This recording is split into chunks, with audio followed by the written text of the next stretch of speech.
La Diane, comme ça je vous fais un préalable de compréhension, c'est dans un village, donc en fait il se réveille, en fait il parle des rêves des villageois. Voilà, donc c'est le poète qui parle des rêves des villageois. Voilà, et donc la Diane. Alors, à Léon Daudet.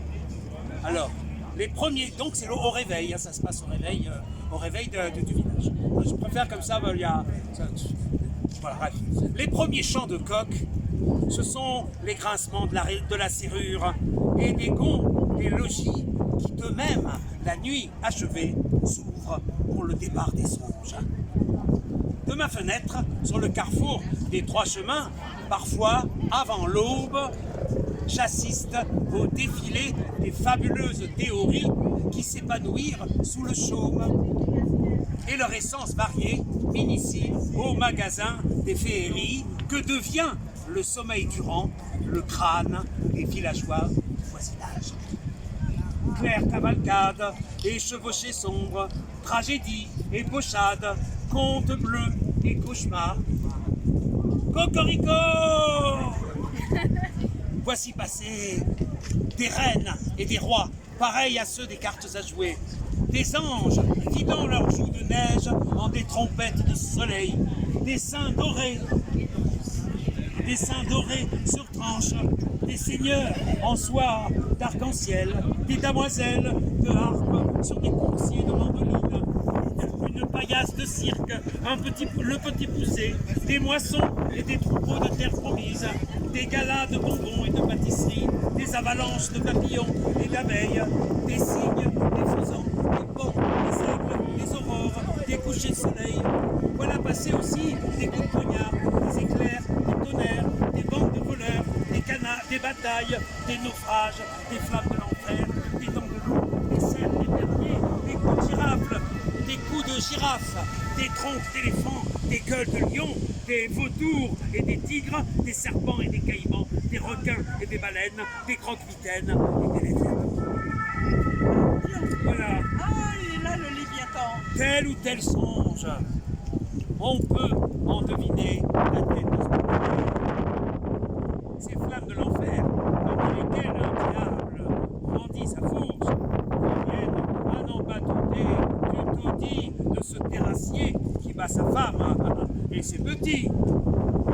La baleine, cette baleine, sort du dessous des cheveux blonds de ce manteau qui demain sera mousse. Et ce naufrage de dessous des cheveux blancs de sa tremblante Bertrand. Du seuil de la mendiante Catherine ruisselle un convoi de chariots pesants, de sacs d'écus et de pierres précieuses. Du cœur pensant des jeunes filles s'évaporent, des jolis garçons frisés, comme sur l'image où le prince de velours se fiance avec la bergère de mur.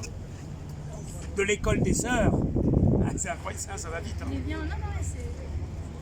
Voilà, il n'est pas trop long, ça ira. De l'école des sœurs s'acheminent les 12 stations d'un chemin de la croix, des vitrines de médailles, des étalages de Madone, du front de l'instituteur.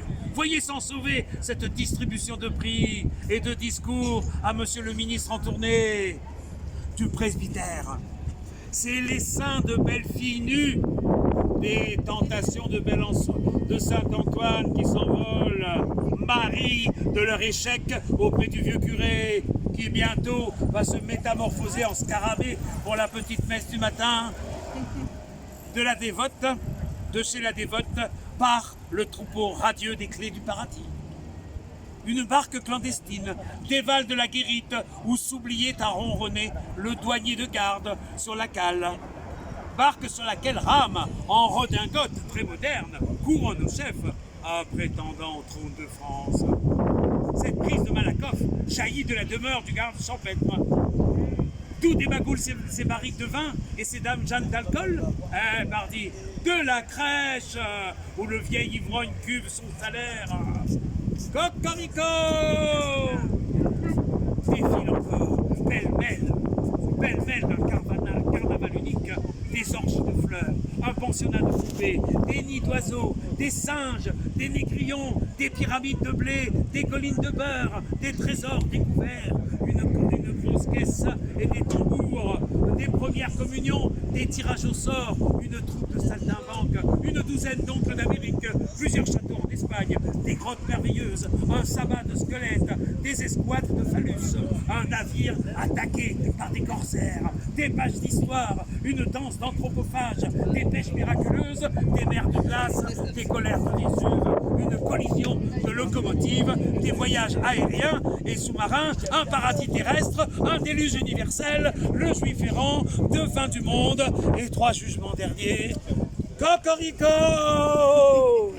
Toute cette folle foire bariolée de la chimère se hâte en tableau de lanternes magiques sur le linge étendu par l'aube et peu à peu se fond sous l'altière étoile du matin. Dès lors, les tons de la palette fantastique du sommeil retournent s'éparpiller à travers la nature, qui de rechef les absorbe et se les approprie. Rien ne se perd, rien ne se crée. La nuit, les couleurs de la vie s'effacent au fin de s'utiliser aux abstractions du rêve. Le jour arrivé, elles reprennent leur office dans l'ordre